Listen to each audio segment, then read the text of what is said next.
Wow, I can't believe I'm back on YouTube with 933 subscribers. Anyways, what's going on, everybody? I'm DJT, your host to this episode of NFL Talks. I'm excited for the NFL playoffs to see what's in store because there's just so much optimism about who's in. For all I know, the Carolina Panthers or even the Kansas City Chiefs can make it to the Super Bowl because this season has probably been the wildest one that I've ever seen and witnessed. Tom Brady's chilled off a bit, but he's still easily the best quarterback in the game.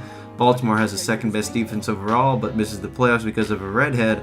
And the Cleveland Browns have continued to dazzle us with their amazing talent, and Deshaun Kaiser coming out of nowhere to become a contender for Offensive Rookie of the Year, and has completely turned the franchise around. Okay, I was joking there a little bit. Still, it's sometimes fate that we miss playoffs games because we're not there to watch it or because we just forget to. I mean, do we have a wildcard game and don't want to miss a beat? Well, you can't be so late to get notifications on every team you follow. That's why Bleacher Report is here. Bleacher Report is dedicated to give the sports world up-to-date news articles on every single topic. You can pick your sports, teams, and players to keep pace with everyone around you. Are you ready to engage in the sports world culture? Well, download the Bleacher Report app today for free on the App Store or Google Play. That's Bleacher Report. It wasn't the surprise that we were seeing when the New England Patriots took the 2017 Super Bowl, even under the circumstances of offensive coordinator for the Falcons, Kyle Shanahan, and head coach Dan Quinn mismanaging the game to give the greatest quarterback of all time a shot to win the football game, which he did, coming back from 25-0, then 28-3 deficit to, of course, take his fifth Lombardi trophy. That Super Bowl cemented Brady's legacy as giving him the greatest quarterback title and the greatest player of all time. But this season, again, has been completely different, due to the fact that many surprise appearances from some teams have given me hope that this could be one of the most lopsided and most exciting playoffs ever. I really wanted the luxury to pick the Super Bowl champion just coming right out of the gate, but I still don't know the lines and the injuries that will take place. Now with that, I'll be going week to week, because it's safer and more respectable for fans who are easily triggered with NFL playoffs and analysts taking the Patriots for the whole thing, or a team that's like, why the hell did you pick them? New England is taking it. For that reason, I'll just be doing it per week, not all at once. Now, I'm going to be doing this with every single playoff, at least appearance slot for the wild card round, and I'll talk about this next week. But if I were to choose a team that wasn't in the AFC race, it would probably have to be the Los Angeles Chargers. After an 0-4 stretch, Phillip Rivers, the quarterback, and Gus Bradley led the defense and the offense to almost fight back to take the AFC West, only to lose a crucial matchup against Kansas City. With that, let's go ahead and go to the matchups. Our first game meets us in Jacksonville as Tyrod Taylor and company meet up with the best defense statistically of all time. This is where I have to give huge congratulations to Buffalo for making the playoffs for the first time in the century. Before that, the Bills were carried off on inconsistency, bad coaching, and just not enough of the team effort. Sean McDermott was hired to be the head coach to change the culture from the previous Rex Ryan regime. Although they traded nearly every dang talented player they had, from wide receiver Sammy Watkins to Ronald Darby to Marcel Darius, he will get back to the second, bench the starting quarterback for another who threw 5 interceptions in the first half, just one away from having as many interceptions and completions, and tanking. The Bills went away to a 9-7 record. So, congratulations, Buffalo. As Bill Belichick says it, you earned it. You earned it. Well, there's 2 problems on both teams. One is that LaShawn McCoy is injured and with a sprained ankle, which updated results are negative, but McDermott is unsure he'll play. I mean, say what you want about Tyrod Taylor, but Shady McCoy makes this offense run. He finished the season with well over 1,100 yards, good for 4th overall this season in rushing, and led the team with 59 receptions. Mike Tolbert and the other guys on this team aren't Shady McCoy, and if he doesn't play, that almost places it in full favor in front of Jacksonville.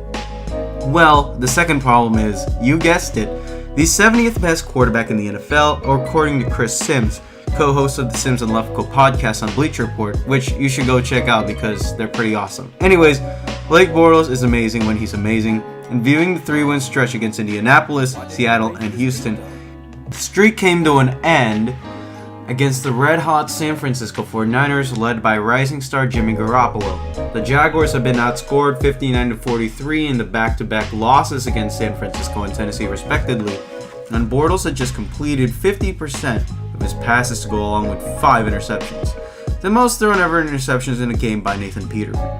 However, the Jacksonville line is 8 points, and I'm going to give this one to Jacksonville. There's just no way on earth that Buffalo wins this without McCoy, and even with him, the Jaguars have the defense to stop him, especially if McCoy isn't necessarily 100%. And it's ironic that Jacksonville also was helped by Buffalo. With the trade of Marcel Darius to the Jaguars have only allowed 55.3 rushing yards a game and just 2.5 yards per carry, both good for number 1 since week 8, while Buffalo has suffered as a result, whether Darius was getting run stops or not. The Bills are 29th in terms of stopping the run after they traded away Darius, and that is why they're going to have to do with Leonard Fournette in the Jaguars' backfield.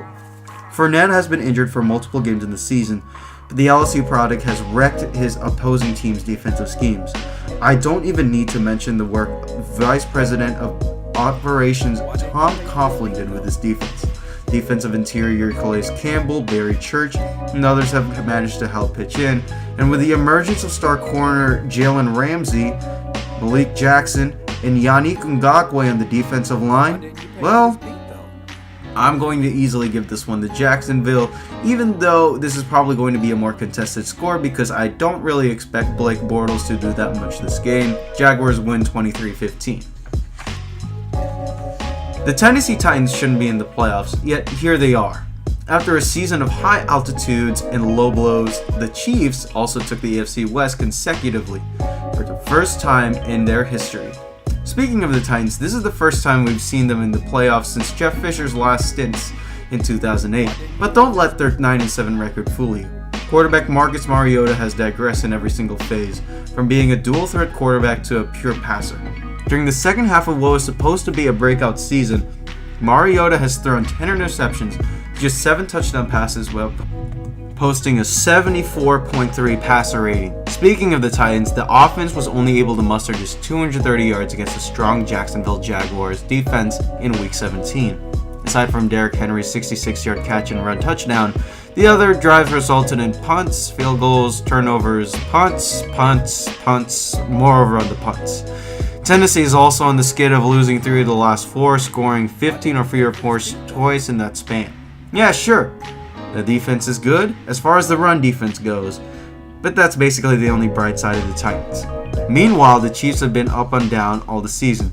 Amid the Oakland Raiders being a possible contender in the NFC West this year, well, head coach Andy Reid had a couple words to say about that, leading his squad to a 5-0 start to the season. Most notably wins against the New England Patriots in Foxborough, with Alex Smith leading the helm the way as a possible MVP candidate. But that's all the Chiefs could get. Besides losing against a Broncos team that looked utterly lost after a hot start to the season as so well. The Chiefs lost to Oakland in somewhat of questionable circumstances, according to the social media manager, Big Ben and the Steelers in Arrowhead, a Dallas Cowboys team with Ezekiel Elliott, a Bills team which literally just benched Tyrod Taylor a week ago before they won in Arrowhead, Josh McCown with a Jets team that was supposed to go 0-16, but who knew? A Giants team off Roger Lewis Jr. mossing Phillip Gaines to set up a winning field goal to Andrew Rosas in overtime. However, since then, Andy Reid has given the play-calling duties to offensive coordinator Matt Nagy. Nagy then remembered why they had a good outing in the beginning of the season with a special backfield force called Kareem Hunt. Well, they've turned it around since then, so I can't blame Kansas City for doing so. Wait, who would though? I'm going to give this one to the Chiefs because I believe Alex Smith will show what his true talent is come in 2018. Well, it's uncertain that the Chiefs will continue to experiment. Drafty Patrick Mahomes II has made some throws that many of us can hopefully see soon with his full emergence as the true QB in years to come for Kansas City. Although I don't expect Smith to be with Kansas City next season, quarterback-needy teams will sign Smith somewhere, even though he throws checkdowns on every single 3rd and 31. Kansas City will quickly show every single NFL team why the Titans don't belong in the NFL playoffs. Chiefs win 33-16. The NFC is where everything gets interesting. Atlanta was pretty darn lucky that the Seattle Seahawks has Blair Walsh as their kicker. Had Seattle signed someone else to a contract, I'm pretty sure that this would be a Rams-Seahawks matchup, meaning that it would be the 3rd time this season that they matched up. Instead, we get the Falcons and the Rams, and I'm alright with that. This is going to be a great matchup, and this is why the NFC playoffs are going to be so good. However, the Falcons have digressed offensively after offensive coordinator Kyle Shanahan agreed to be the San Francisco 49ers head coach. While Shanahan looks to be a great play caller and one of the best coaches in the future for the red and gold, just the ugly color rush uniforms have fallen off in terms of offensive production when they replaced Kyle with Steve Sarkisian, the former USC, Washington, and Alabama offensive coordinator who also worked for the Oakland Raiders in 2004 as the quarterbacks coach. Sarkisian hasn't worked out to replace Shanahan.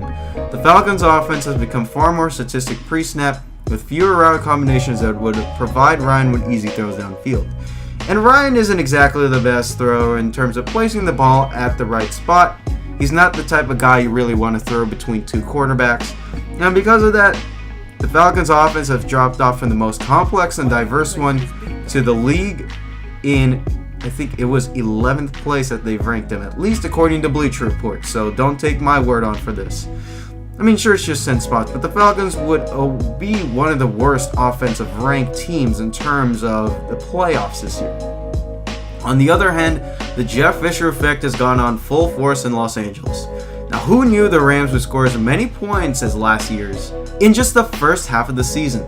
Watching this Los Angeles Rams documentary All or Nothing last summer gave me a full grasp on what the team would be like in 2017. I knew something special was really brewing up in this Rams unit. Sean McVay, 31-year-old to-be head coach of the year and possibly a Hall of Famer once it's all said and done, has to be given credit for completely turning this team around. While he's led Wade Phillips, one of the best defensive minds in history, to work with Aaron Donald in the Mob Squad, McVay turned his attention to running back Todd Gurley and quarterback Jared Goff to work on the offensive scheme with them. The Rams are, I believe, the NFC's best coached team. McVay has some of the most balanced and unpredictable game plans in the NFL. It's another reason why the Rams scored 30 points in a game this season. Well, there's just no fault there for Los Angeles to do so.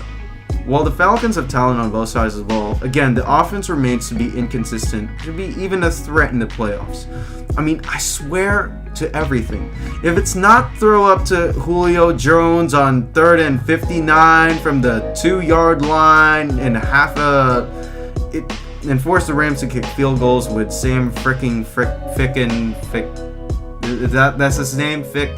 Alright, anyways, Todd Gurley is a legitimate MVP candidate. Though he won't garner votes because he's not a quarterback and he rested against... Oh my goodness, we must always talk about Jimmy GQ, my lord, and... Anyways, the Eagles were the NFL's best run defense until they faced the Los Angeles Rams. Couldn't stop Todd. So who can? Even if they do, Gurley's always a dangerous threat in the pass game. According to Pro Football Focus, Jared Goff is the best quarterback in terms of play action. A lack of experience might hit Los Angeles, but Atlanta is still suffering from the 28-3 Rams win 30-16. Last but not least, the Carolina Panthers and New Orleans Saints game might be the best game out of the entire series of wildcard matchups.